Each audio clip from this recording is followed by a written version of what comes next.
Hello, everybody, and welcome to Secular Ultra Quran, your one-stop shop for everything secular, ultra, and Quran. And boy, do we have a show for you today. Today we are covering Surah 4, verses 100 through 138. 38. Yep. Oops. Yep. Close enough. Also, first stream of the year. Yeah. Whoops. Yeah. Happy New Year, everybody. Fuck, man. You know what we're gonna do for you? List is the same though. We're gonna give away something very special. It's another shirt. But I also hope everyone is having a happy New Year. Also, yeah, since we weren't around for Christmas or New Year, how was it? I know I hung out with you on Christmas. Yeah.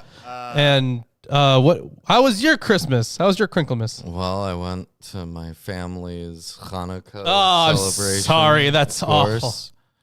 There was no dreidel playing, but maybe we should. Do you have a dreidel? No, I don't have a dreidel. You don't own a dreidel? No. Really? I mean, maybe we do somewhere in the house, but I haven't used it. I'm sure my grandparents own a dreidel. And I did also get roped into doing Hanukkah with my family. That shit sucked. Do you know how to dreidel? Lawrence. I mean, it's like you place bets with a fucking that you can't access anymore. Hanukkah gelt, in right? the sealed up back room. Okay. There was all sorts of stuff. Did you have dreidels? There was definitely a dreidel in there. So, like at the beginning of the game, Oh, okay, I see. So you bet one coin, sure, and I bet one coin. sure. One of us starts and These are spins the birds. thing. If it lands on the Gimel, Okay, then I win everything in the pot. okay. If it lands on one of the other things, nothing happens. One of the other things says that I have to add to the pot. One of the other things Sure. says to take half the pot. Okay. So there are 4 possible outcomes. And it's a betting game. It's about gambling. Yeah, it's gambling. Yeah. Yes. Except you gamble Hanukkah gelt, Yes. which is chocolate that is shaped like and a coin. like a coin, shaped like a coin, and it is like, wrapped My in. grandmother had that. This is not helping me understand my youth again. Okay, well, whatever. They're delicious. Now, I the mean, myth- it's chocolate. They're good. the milk The myth chocolate is ones. That, Yeah, they're good. The dreidel comes from what the Maccabees would do to cover up the fact that they were practicing Judaism in caves, because it was outlawed or some shit. Yeah, something like that. I know. pressed X to doubt. But yeah, the thing is, this was crazy. My dad, first of all, he forgot the name of the holiday, Wow. and he was like, "What's today? Purim?" I'm like, "No, today is not Purim. Today is Hanukkah. One of the many days of Hanukkah." He wasn't even drunk yet. So he didn't know the story of Hanukkah either. Stream. And Did you share the stream? I did share the stream. Yeah. Oh, good. There is so of course the one that every Jewish family tells is the one about the Festival of Lights, right? But the thing is, of course, as we read on this show, that's only one of the stories. Yeah, Hanukkah is a celebration. It's a temple inauguration. Well, it's a celebration of the liberation, let's say, of Judea from the, what was it, the Seleucid Empire? The Seleucids, that sounds about right, yeah. Yeah.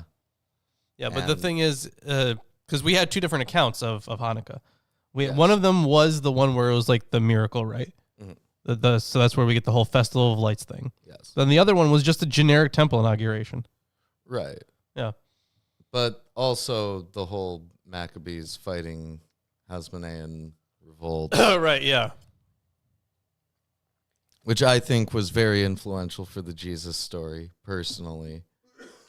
Partially, I'm sure. Especially once you get to talking about the high priest.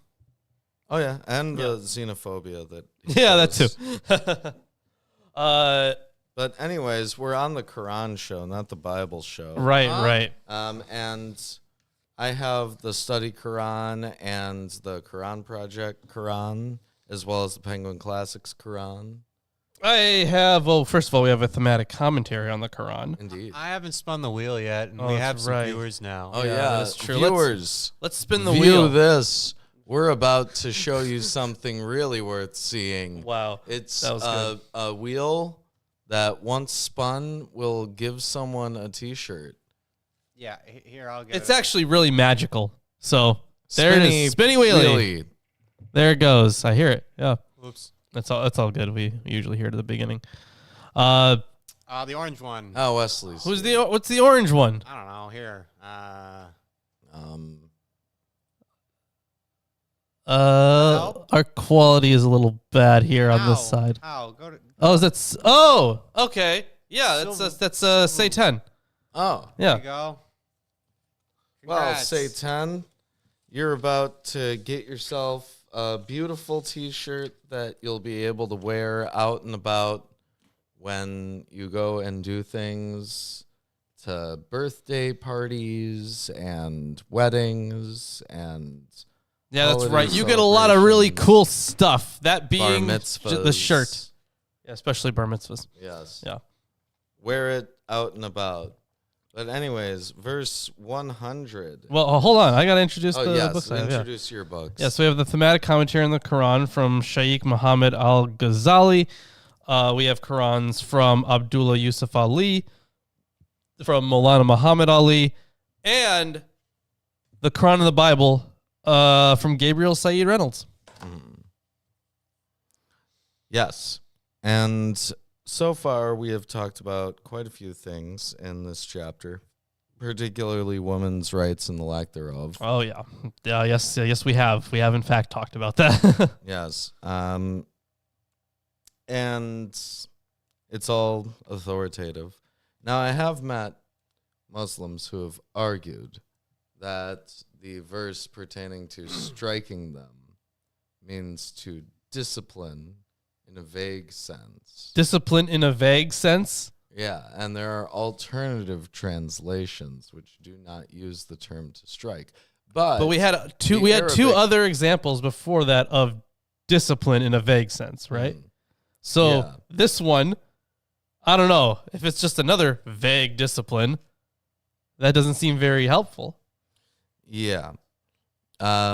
Some people have even said in commentaries that it refers to going as far as threatening to hurt someone. Oh, that's okay then. Oh, I don't understand, but honestly, I don't really see a way around it. no, there is no way around. Like I've tried, principle of charity, which is what I try to usually go with. There's no way around that one. There's this one. There's that's Surah 4 verse 34. Well, the fact that it has such a prominent place in Islamic law even today is frankly disturbing. But let's continue on and see if there's anything else beyond. Oh, we also covered sex slaves. No, that's true. Yeah, that's true. Yeah, we covered a lot of stuff. Another one. We also covered. Oh, how you if you're ever like questioning If you have a slave who's married and you want to right. use them as a sex slave, that's allowed too.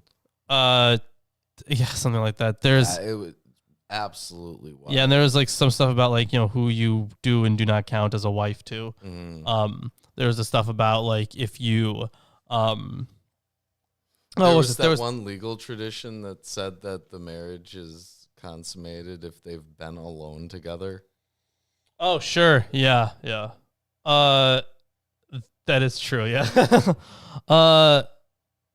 There's also right. The one where you some interesting things.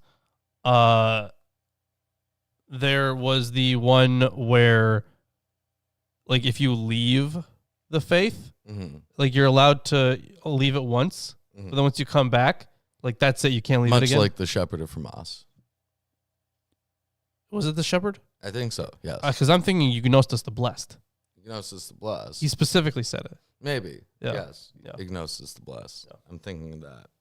But either way, there has been a lot of there has been some interesting stuff in here.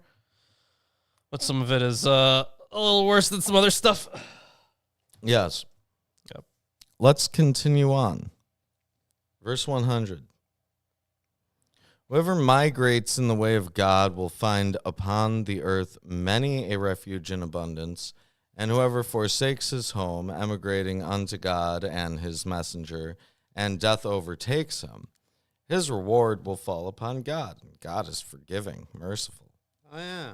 Yeah, God. this is about the same thing that we see in so many other passages about like if you are like super faithful, and this is the same idea as martyrdom. Yes. Kind of stuff. You give everything up, you got a seat at the table. When you travel upon the earth, there's no blame upon you for shortening your prayers if you fear that disbelievers may attack you. Verily, disbelievers are your manifest enemy. It does say here that it is agreed that the prayer service on a journey is shorter than the ordinary prayer service. I suppose, okay. yeah. Then, yeah, That makes sense. those prayers consist of 2 rakas.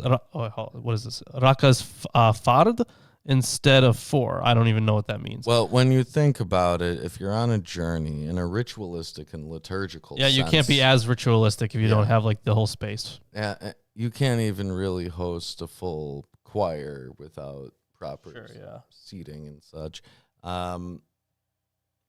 Anyways,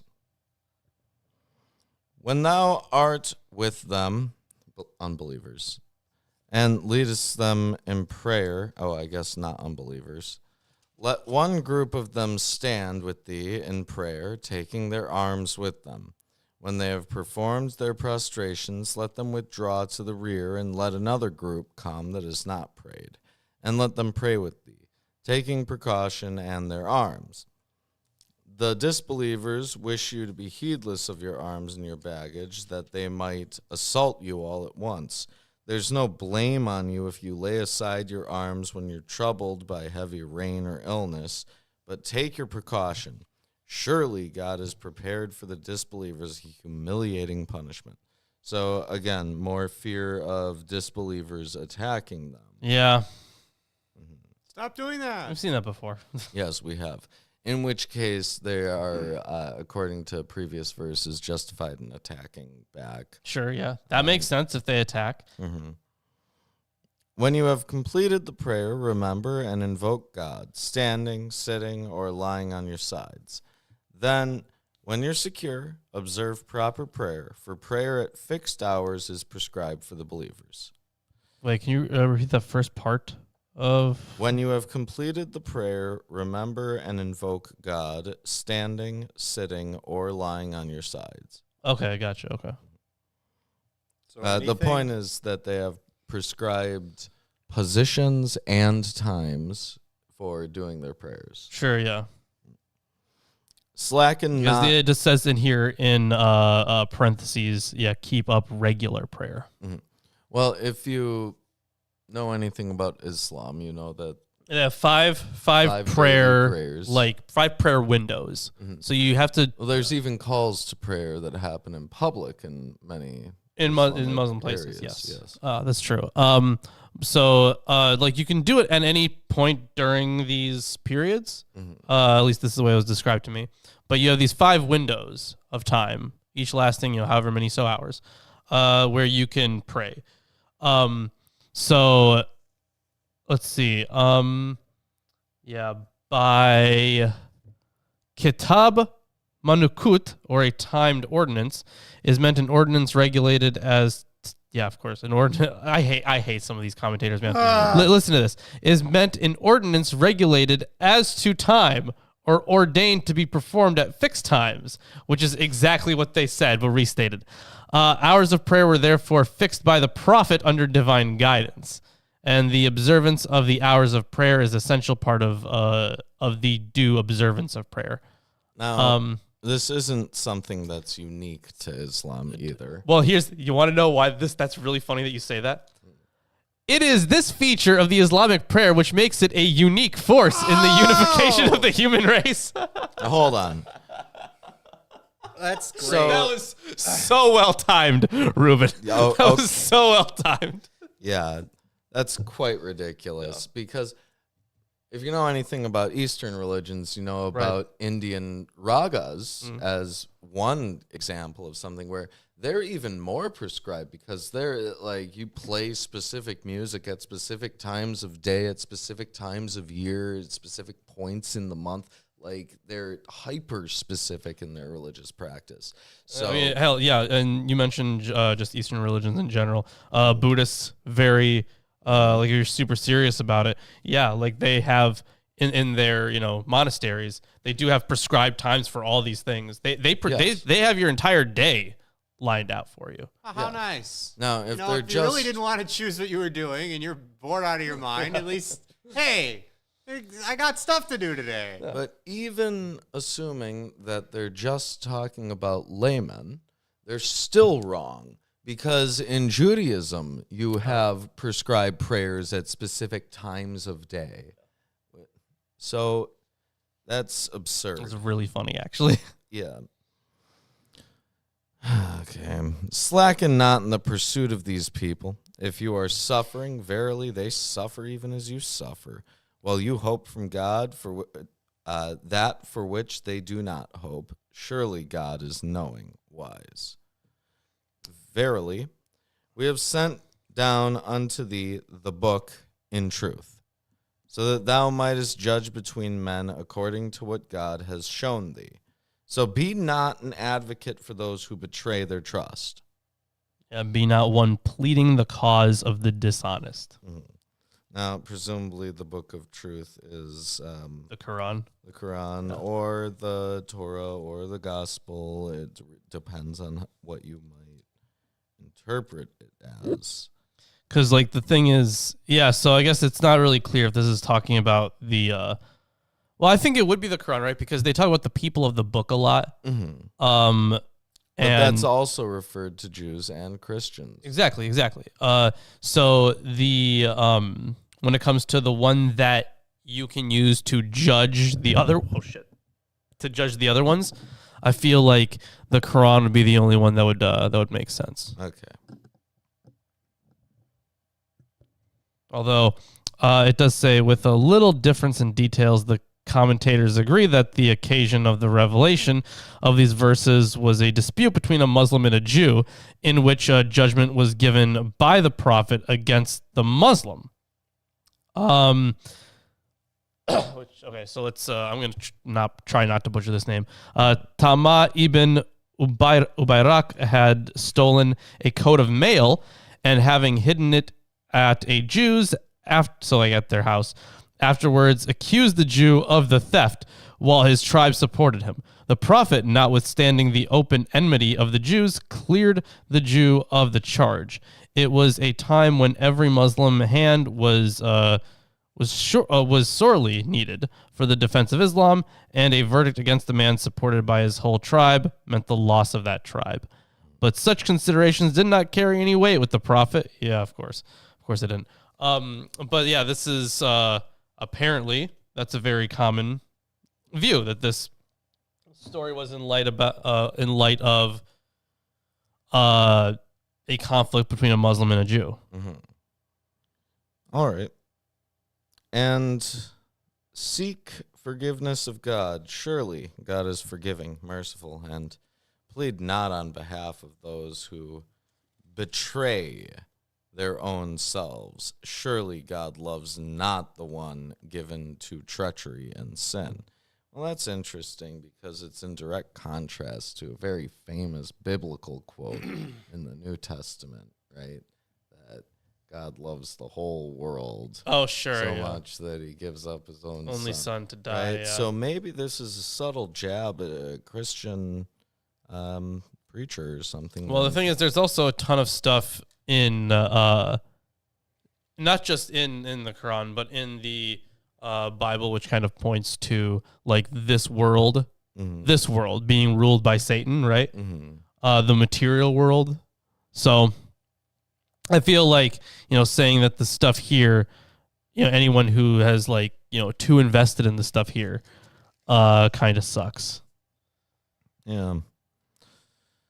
They seek to hide themselves from men, but they cannot hide from God. He is with them, and when they conspire by night with words displeasing to him, and God encompasses whatever they do. There you are, pleading on their behalf concerning the life of this world. But oh my God. who will plead with God? No, on I their have behalf a on better the day of translation. Resurrection, or be a guardian for them. Okay. So that was 109, right? Yeah, this is 109. Yeah. Behold! Behold! Yeah, you are they who may contend on their behalf in this world's life. Yada, yada, yada. But I just wanted to say, behold there. That's the only part that mattered. That is the only correct translation of anything that's going on here. So, you're welcome.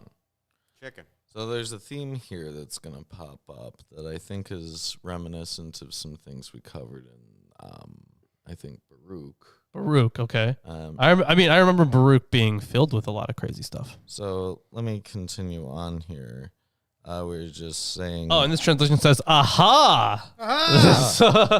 But basically it says here you're pleading on their behalf in this world, but who's going to plead with them on their behalf on the day of resurrection?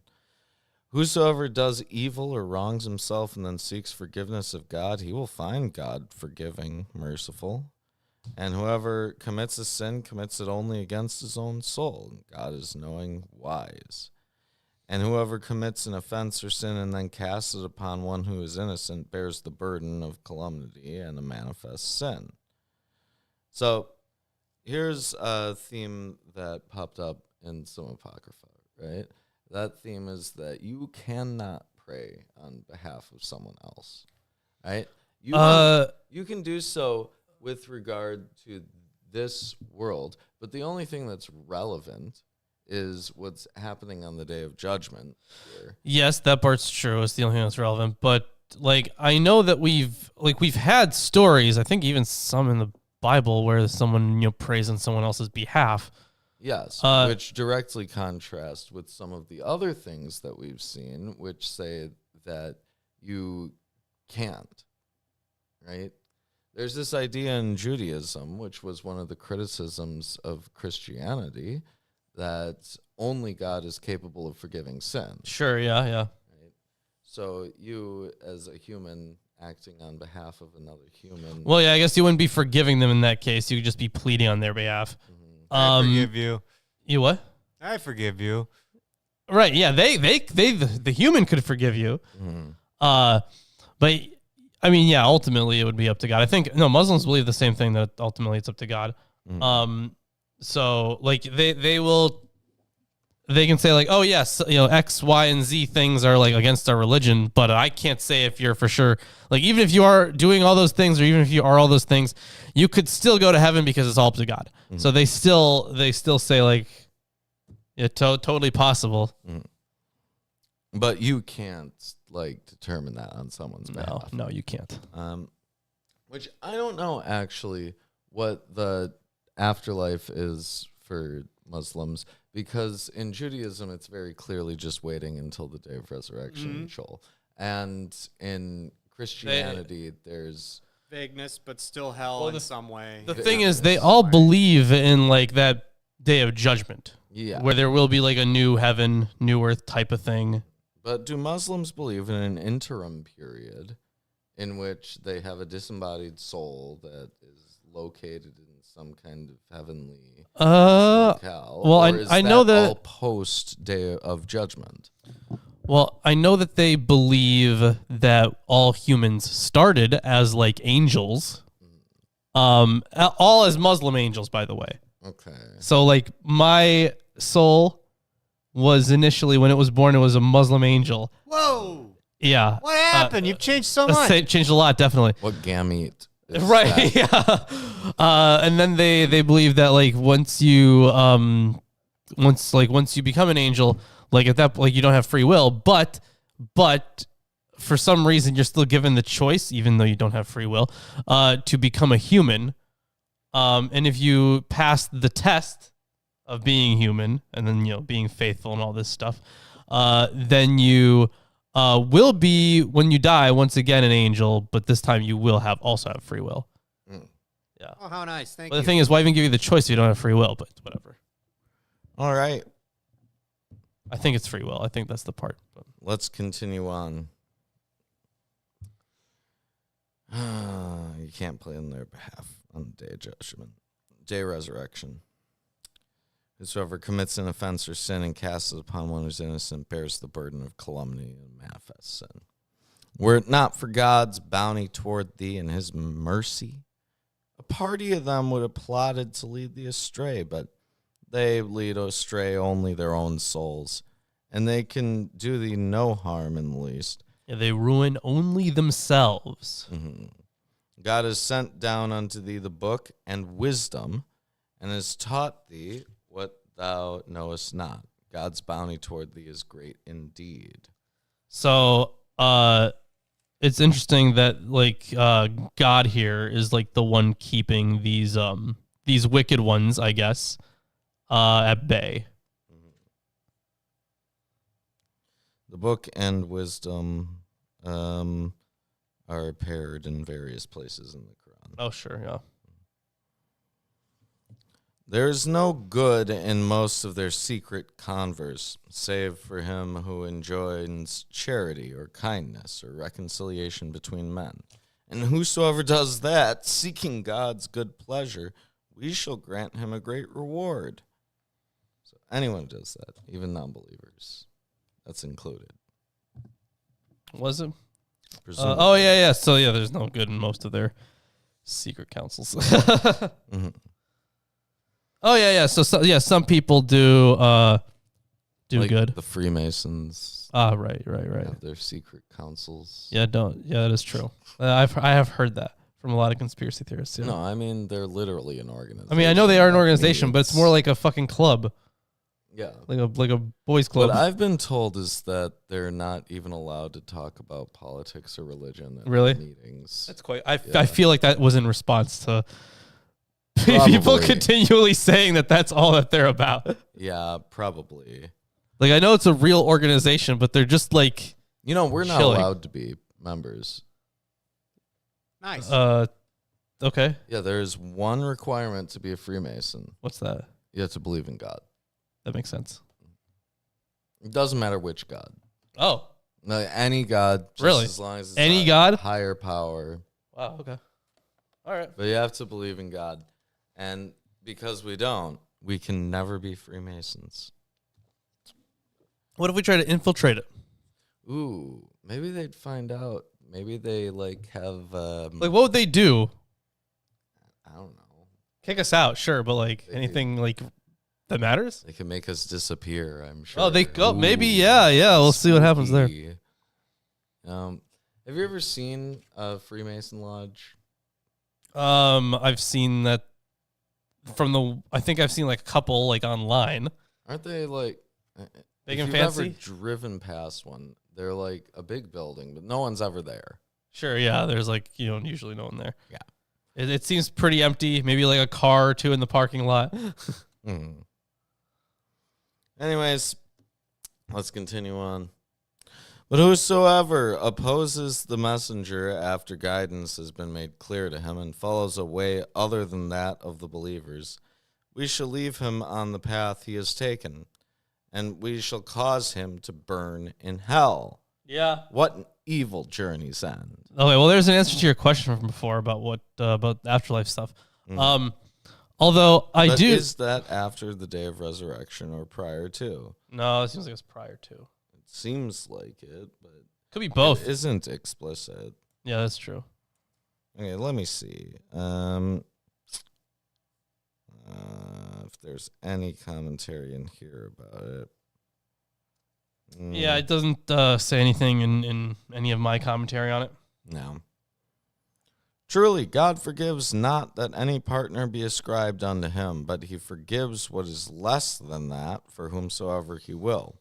Oh, yeah, Whosoever this ascribes is... partners unto God has surely gone far astray.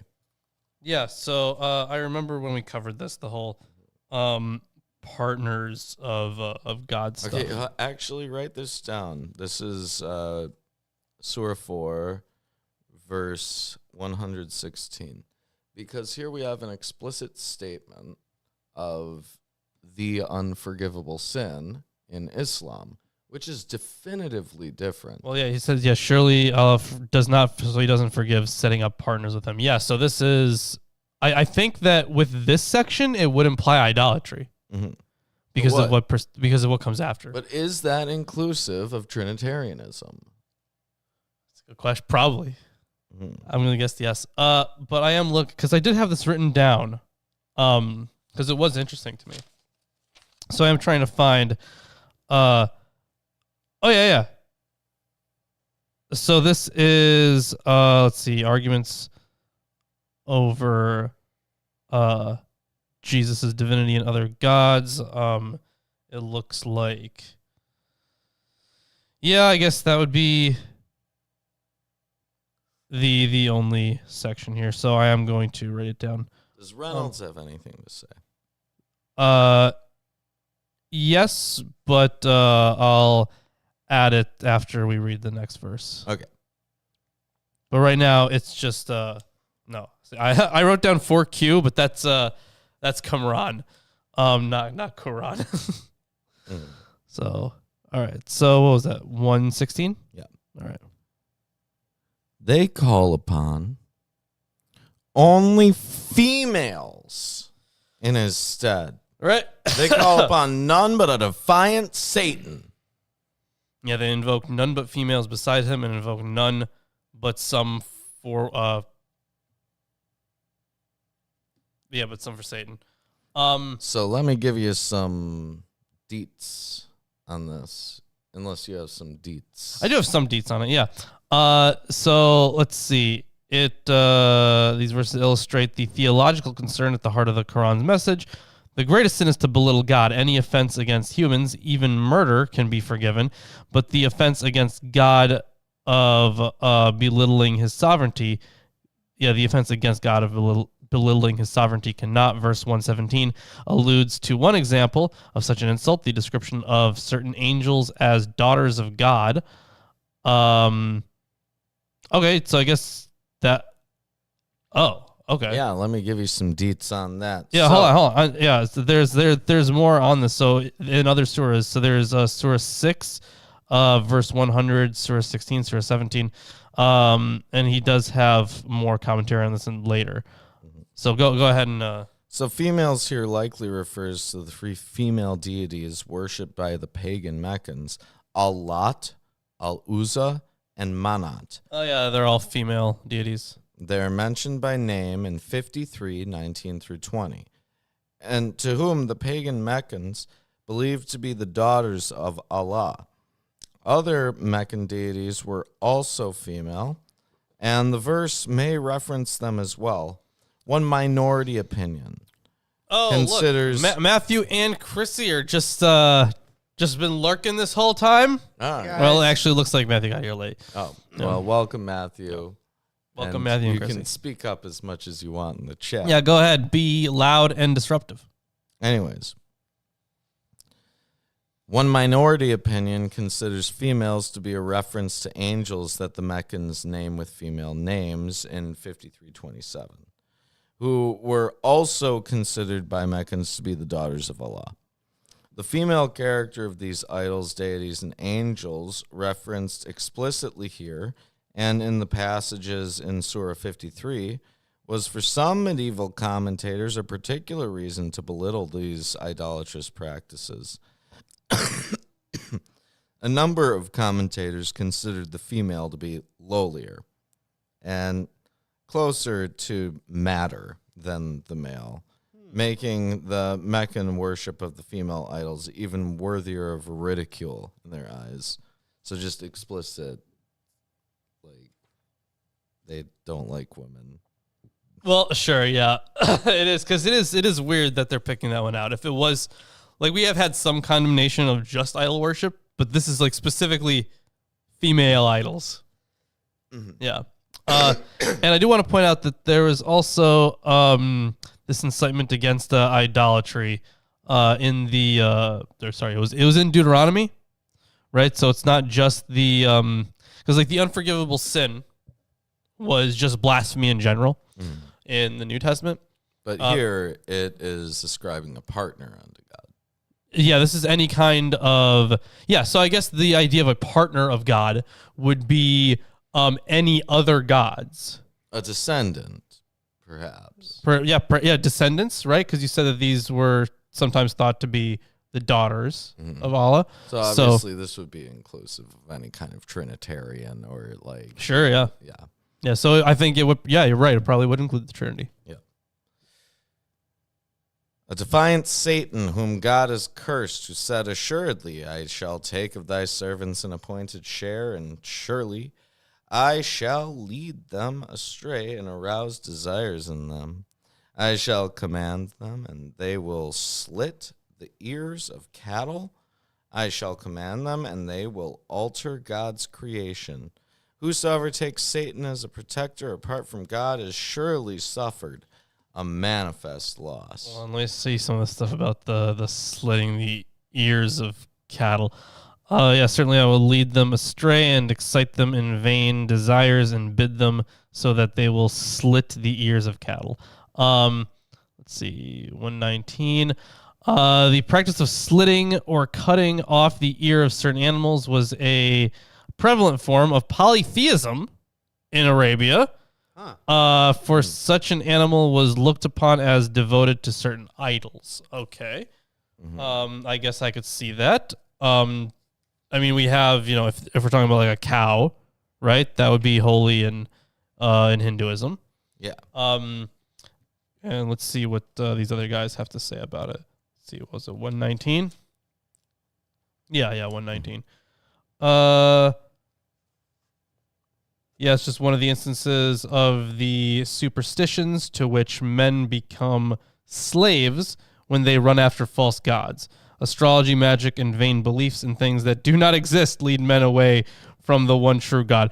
The thing that I find so funny about a lot of these commentaries is how they are, like, I wasn't expecting these specifically to be the most critical, but I was not expecting the amount of, like, the amount of self-awareness that they lack. Like this one specifically, Muhammad Ali's, so many issues. Is just like Maulana Muhammad Ali is not making any effort to give an honest, critical examination. Right. Materials. Saeed Reynolds though is pretty solid. Am enjoying this one. And the thing is, Quran is decent. Right. It's not great. It's okay. I did pick up a book on Muhammad in his, what's it called? I forget the name of the actual book. It's called like Muhammad in his like late antique context or something like that. And it is like an actual like archaeological historical critical study.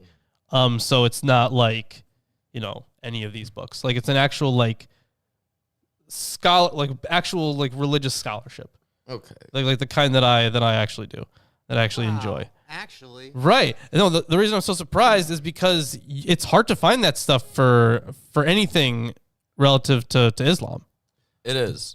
In fact, as a religious studies person, it is incredibly frustrating that it is basically impossible to build a good manuscript history of the Quran. Yeah, although I was in this book that I am reading, the text has been preserved actually very well, because I was looking for like unbiased, like actual critical scholarship opinions, and the text has been preserved pretty well since the Uthmanic period. Yeah, but we don't have the Uthmanic Codex. We have things that claim to be the Uthmanic Codex. Sure, yeah. And we also don't have any, if the Uthmanic legend is true, they purged a lot of the old. Sure, ones. yeah. The thing is, like, either way, like they like to tell you this line about how, like, oh, well, a lot of it was preserved through oral tradition. Like, first of all, it wasn't just oral tradition. If we have these early copies of the Quran within like easily within 100 years of the death of Muhammad, then obviously it wasn't just oral tradition. You were obviously writing it too. So we are looking at a text as well instead of just oral tradition. But either way, there's a lot to this. Like the Hajj, for example, Yes. was a thing before Islam. Right. People were already doing that pilgrimage. Well, why don't you continue Yeah, on I from will. verse 120? 120. Okay, I can do that. Yeah. So this is Satan, I'm guessing. He makes them promises and gives them false hopes.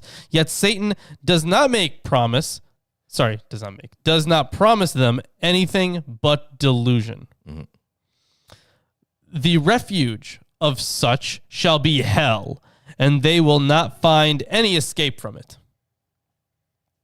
As for those who have faith and do righteous deeds, we will admit them into gardens with streams running into them, to remain in them forever. A true promise of God, and who is truer in speech than God? So the rivers running below is often a feature of paradise. Yeah, the garden imagery itself is often... it's actually, I think it's the most common phrase for like heaven in the Quran. From just reading it, that's kind of what it feels like, because they reference it, or they refer to it that way so many times. It's always the garden, always talking about the rivers and the streams and all this utopia type shit. Anyways. So, tell me when you get to the end of verse 124. I have some commentary. Gotcha. It will be neither after your hopes nor the hopes of the people of the book. So that would, I'm guessing that would be both Christians and Jews as well. So neither after your hopes nor the hopes of the people of the book. Whoever commits evil shall be requited for it, and he will not find for himself any friend or helper besides God. And whoever does righteous deeds, whether male or female, should he be faithful, such shall enter paradise, and they will not be wronged so much as the speck on a date stone. So that is the end of 124. So the people of the book may indicate the desire of the Muslims and the desire of Jews and Christians, respectively, to claim superiority of their own religion. Or they may be claiming special leniency when it comes to divine judgment, regardless of their acts, because of their membership in a particular religious community. For examples of such claims made by the people of the book, there's a number of verses. Oh, yeah. So it does say here that as regards the people of the book, quote, and the Jews and the Christians say, we are the sons of Allah and his beloved ones. That's in Surah 5. Verse 18. So here they refer to desires, and it's etymologically related to the false desires that Satan arouses in people to lead them astray. So there may be some relationship there. Oh, before you continue, or while you look for the there's next not part. Much else. Well, before you continue it anyways, you know what? We do actually have a goal. Yes, we do. Yeah. If we get one super chat, what do we say? You can have a drink. All right, we're gonna have some water. We're gonna hydrate. So we got one super chat for us to hydrate. Yes. That's your reward. That's a reward for you. Yeah, that's what you get. You get us staying alive. That's so amazing, guys. Wow. Right. Anyways. Why don't you go on? Oh, okay. I thought you had like a little bit more to do. No. So that was 124. 125. Who has a better religion than him who submits his will to God, being virtuous and following the creed of Abraham, a Hanif? And God took Abraham for a dedicated friend. So aside from the dedicated friend thing, yes. Can we answer this? I know it's a rhetorical question. But yeah, who has a better religion than anyone who follows the religion of Abraham? I'm gonna say most people. Most people who are not. Buddhists. Right. Buddhists especially. Taoists Yeah. have pretty good religions. Right. Buddhism's pretty cool. I guess Jainism is neat. Jainism, yeah. Yeah, they don't even kill like bacteria. They don't. No, they always wear like if they're like walking or something, they'll wear like a face mask because they don't want to accidentally inhale a bug. Yep. Yeah. So they are very explains everything. right. Yeah. More importantly, Abraham here is identified as a Hanif. This is something that's come up before, but of course, this could be understood as bringing together different things. Well, in the Quran video, which everyone should watch, Right. I made And that was a while ago. I talk about the Hanifs, and there were separate religious groups that were monotheistic that were called Hanifs in the area, some Abrahamic, and it seems to be like a generalistic term for monotheistic wise men of some sort. Here he's identified as a friend of God. Of all the laudatory comments made about Abraham in the Quran, it's his identification as God's intimate friend that gives Abraham his most well-known honorific title in Islam, Which biblical Khalil book? Allah. Which biblical book was, I can't remember if it was canonical or apocryphal, but it talked about making friends with God. Was that Job? I think there are numerous references to friends of God. Yeah, there are, but like the thing is, I don't remember. Maybe I'm just mixing up the friends of Job with friends of God. But I remember maybe it was an apocryphal work where someone actually maybe it was the Apocalypse of Abraham. That'd be interesting if it was. But I do remember like that being like a very high status title, like being friends with God. Yes. But here it gives... Yes, his intimate friend, yes. It gives Abraham his title, Khalil Allah. Khalil indicates a friendship so close that one loves and hates whatever one's friend loves and hates, and thus chooses allies and enemies in accordance with the wishes and enemies of one's... in accordance with the allies and enemies of one's friend. Right? So they're in perfect accord with each other, essentially. Oh, yeah. So on Hanif, it's translated here as the upright one. Mm. Yeah. Why don't you continue? Okay, so 126? Yes. Oh, wait, hold on. Oh, there's actually a lot of commentary here on the term Hanif. So I know we did kind of talk about it, and we did mention... Well, okay, so actually all this stuff we basically talked about. But here's some stuff in the Friends, so maybe this will help jog my memory. So it speaks of God's taking Abraham as a dedicated friend. Muhammad Assad renders the last phrase of this verse as seeing that God exalted Abraham with his love. So, some things getting hot and steamy in here. In Isaiah 41:8 and 2 Chronicles 27, Abraham is referred to as the friend or beloved of God. James 2 alludes to this by referring to Abraham as God's philos, so his friend, his loved one. In this way, the scripture was fulfilled. Abraham put his faith in God, and this was considered as making him upright, and he received the name friend of God. So that's something for you. All right. But yes, they were. He was exalted by God's love. His special love. Anyways, 126.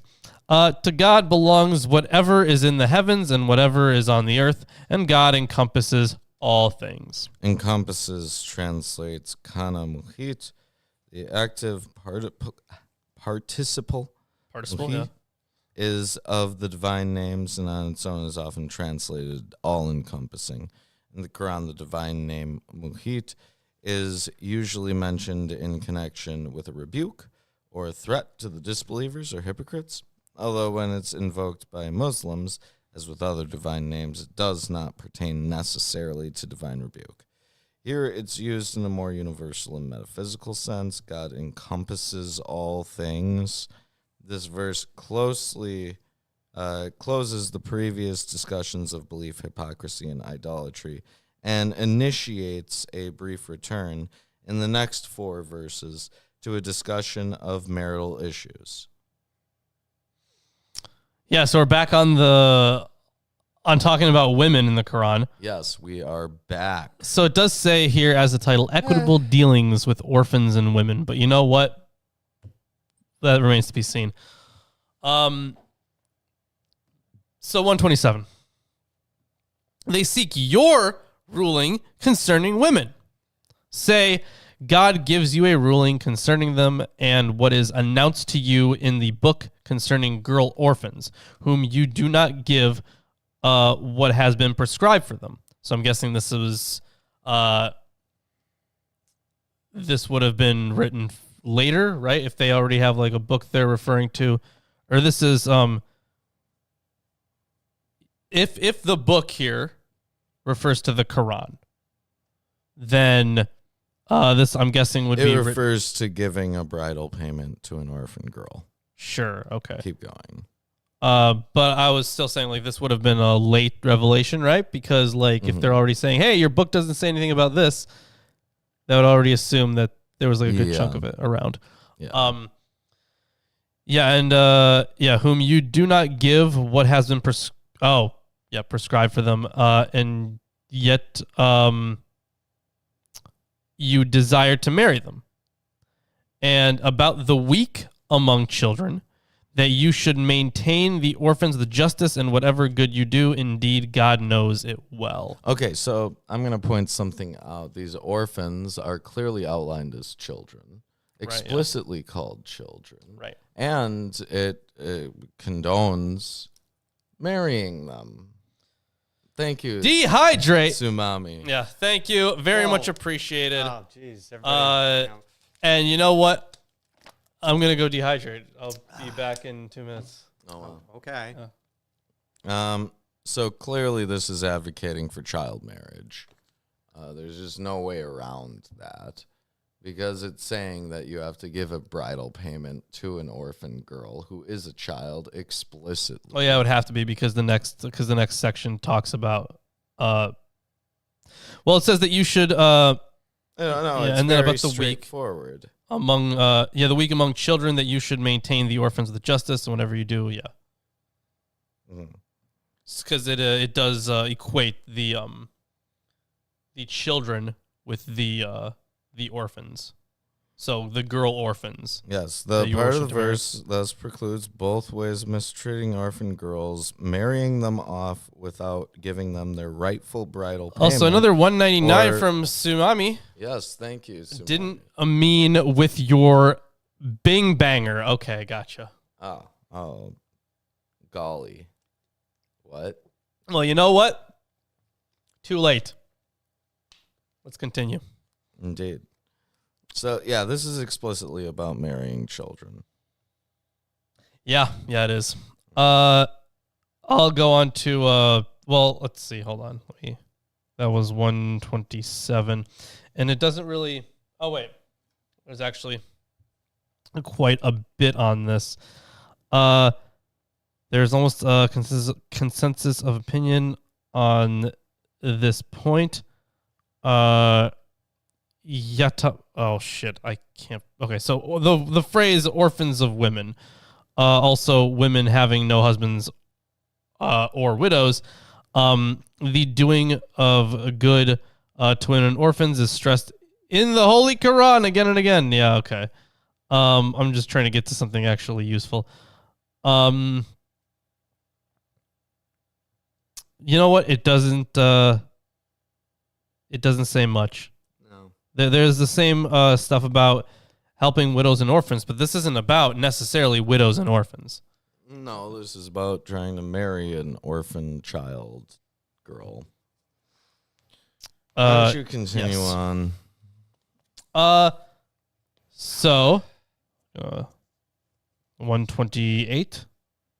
Yeah, so if a woman fears misconduct, I wonder why, or or desertion from her husband. There is no sin upon the couple if they reach a consolation between themselves, and reconcilement is better.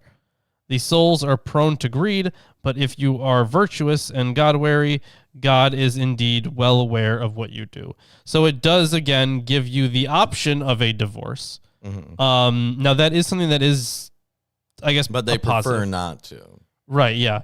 That is something that is a positive. Women can initiate a divorce, but they both do have to agree on it, it looks like.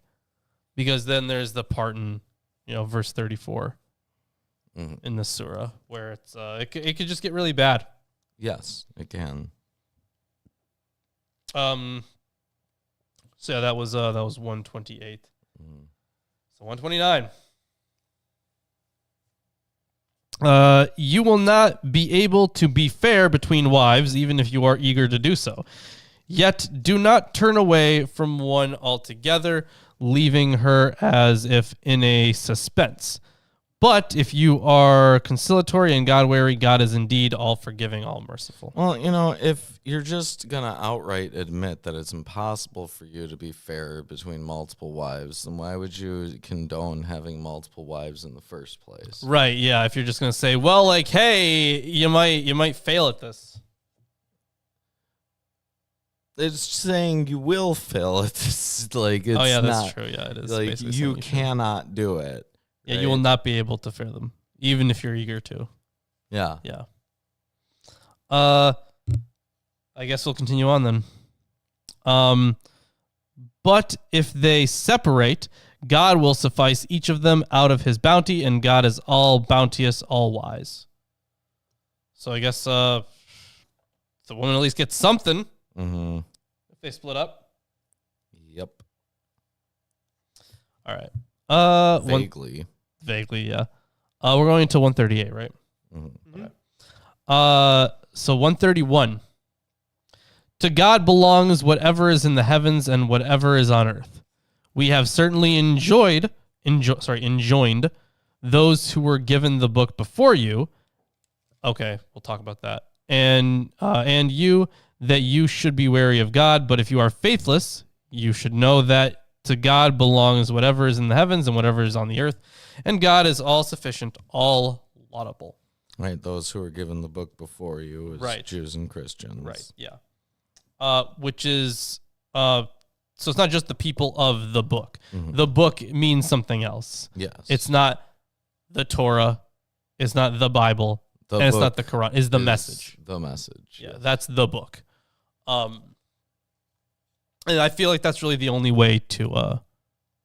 Or it's the mystical tablet that... Right, yeah, the mystical tablet, yeah. Book. Which would contain the message. Yeah. So this is...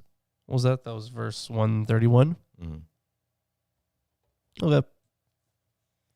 Yeah, just something to note there for me later. To God belongs whatever is in the heavens and whatever is on the earth, and God suffices as trustee. What a weird verse to throw in there. Yeah. Because it's basically a repetition of the thing before. Yeah, it is. But now I'm wondering why. Because it just seems off.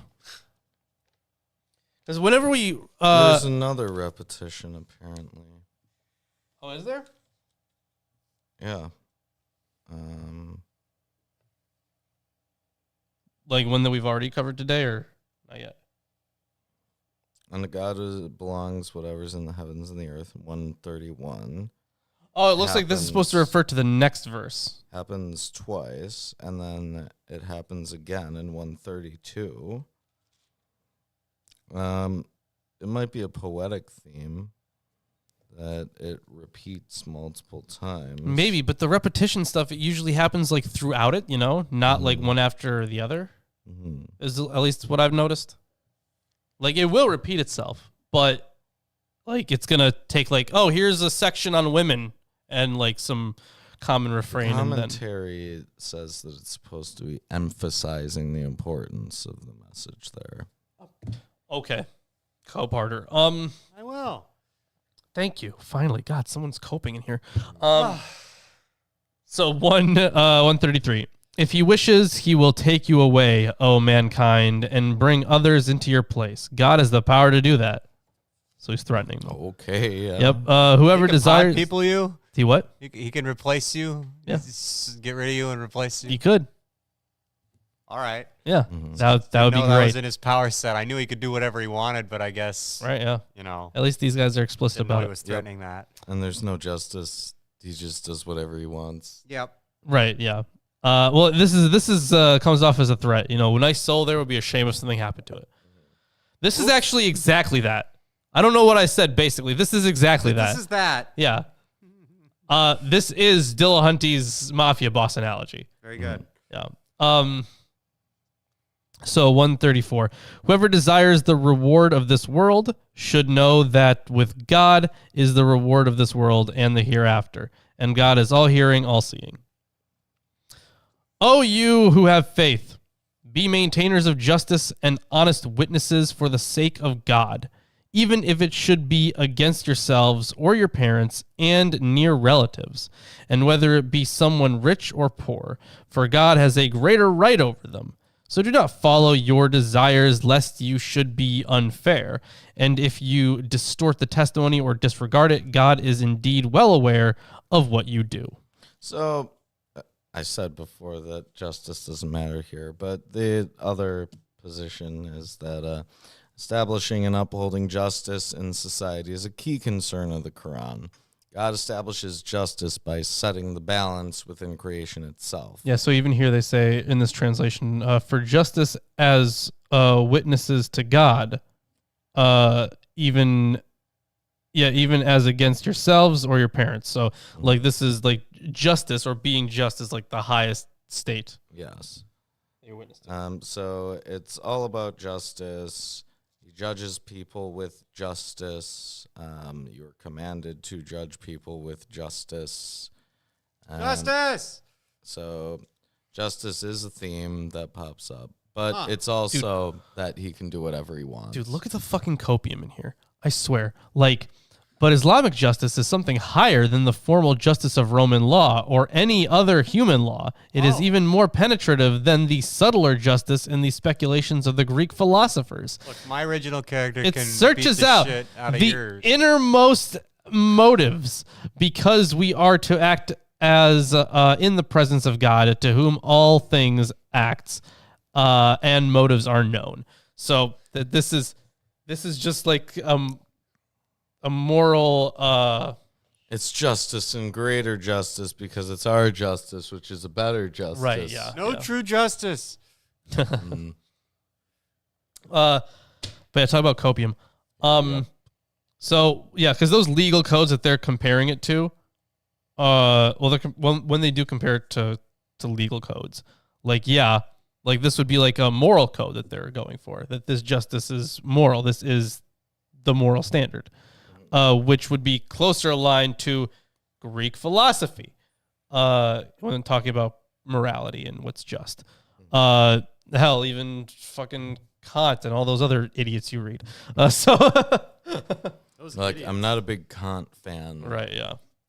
Hegel. How do you feel about Hegel? I don't know anything about Hegel. Not a Hegel fan either. Okay. And, many people who read Hegel have no idea what they're talking about. Because Hegel he's is so vague convoluted. and Yeah. Sure. Convoluted. Like, he's one of those authors where you would have to read every single thing and then reread it. And, not worth it. Right, yeah. I've when it comes to actual moral philosophy, I've read so fucking little. I see. Because I'm part of me is gonna know what's right and wrong most of the time. So Nope. no, okay. No.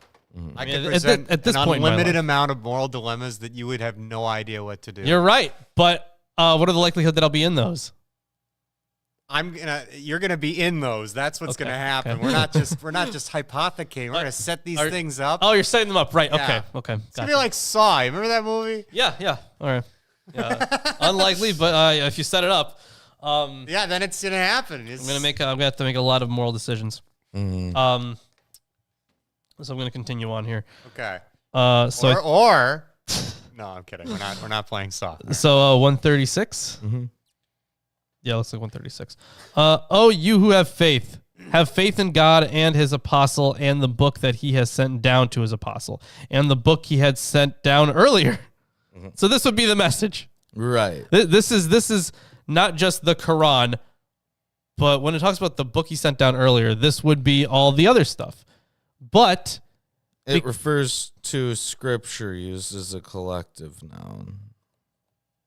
well, I get that, but like what scriptures other than this specific one? It would have to be something from the Bible. All revealed scriptures, including the Quran. This is literally okay. This happens so often. Whenever there is something that is, what's the ruling for? It's confirmation bias, really, because like if there's something in the Bible that they would agree with, they'll take that and be like, oh, that's revealed scripture. But if it's something that they don't agree with, they're like, well, that's been corrupted. Right, and corrected. Correct. Yeah. So Cherry picking Like how and they- redaction. Like how they corrected ancient Quran manuscripts by scribbling over them. right, yeah. At least when biblical authors did it, they just they recopied the whole script and then wrote something new in there. They had a different kind of dignity. Let's see. Continuing on here. I read this earlier book. Yeah, whoever disbelieves in God and his angels, his books and his apostles, and the last day has certainly strayed into far error. I think that's us. Oh no, we're in error, which means that we're encountering a Gnostic entity. Yes, we are. That is extremely powerful. cool. I don't know what we're supposed to do about it. Me neither. It Ask doesn't the really tell us. Shadow what of to do the father of the shadow of the father, what he's up to. about it. In The main reflection of the dream. reflection. Yeah, Yeah. in the main dream. The What's going on in the real world? Right. So 137. As for those who believe and then disbelieve, then believe again, and then disbelieve, and then increase in disbelief, Huh? God will never forgive them, nor will he guide them to any right way. Now this is interesting. Yeah, It's like- Now this is what we said before, right? very specifically. Yeah, this double apostasy. And what is that? That is 137. Yes, Yeah. they never get forgiven. Well, the thing is, not just that, but remember, in the first one about this double apostasy, if we go back to verses 88 through 89, I think it does say in there that you should kill them. In this one, it says that they're never forgiven. And it's not just disbelief in God, but it's actually an increase in disbelief in God. Yeah. Seize them and slay them wherever you find them. Yeah, that's in there. Right. In 89. Yeah. So this same person, the same hypothetical person, you have two different laws on how to treat them. In the same They're surah. very, yeah, exactly. They are a little bit different. They're not like completely different, right? Because it's still like, oh, if they are believers and they leave and they come back, but then they leave again. But in the second case, you kill them when they leave again. Or sorry, in the first one. But in the second one that we just read, the second account of it, it's only never be forgiven after they go even further into their disbelief. Which would imply that there's some period of time in which they Right. double apostasy and then continue living. Right, yeah. Oh, so if you change your mind enough, then you are just exiled instead of killed? Sweet. Sure, yeah, that's an option. Potentially, I don't know. It just says that you're not going to be forgiven. But why don't Oh, you wow. do By the God. last verse of the day. Yeah. Inform the hypocrites that there is a painful punishment for them.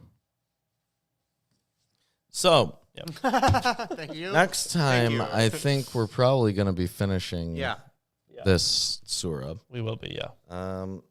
Now, the surahs, they're not going to start getting really short Until way later. until later. But Surah 5, for example, is just 119 verses, whereas Surah 4 is something like 176 or something. So we can see that they're steadily phasing down into smaller and smaller books. A little bit, because they started really long. Yes. So. Well, that second one. Didn't it say that, it was like a fifth of the entire book? Something like that. Yeah, it's a crazy, crazy length. Yeah. But either way, that's the reading for the day. If you enjoyed the stream, check out our Amazon wish list. Check out our Patreon. We got a lot of books on the Amazon wish list. Yeah. And I did add some stuff for like the Melchizedek stuff that I've been working on, because that should be the next big project. I will be doing a little thing with Aaron soon. Going to be talking about evidence for the resurrection, another response video. So it's just going to be fun. Let's see what else. Lots of books on the wish list. Also, Facebook and Twitter, even though I don't really use those anymore. Discord. That's right. We do use that. Join the Discord. In fact, Nightbot actually posted that. Good for you, Nightbot. So you can go ahead and click that link. Discourse there. Quite a discourse. I don't even know what happened. You'll have to tell me. I forgot. Okay, I will. And that's the show. That's the show. We're gonna see you on Wednesday for more idolatry. Indeed. On Wednesday.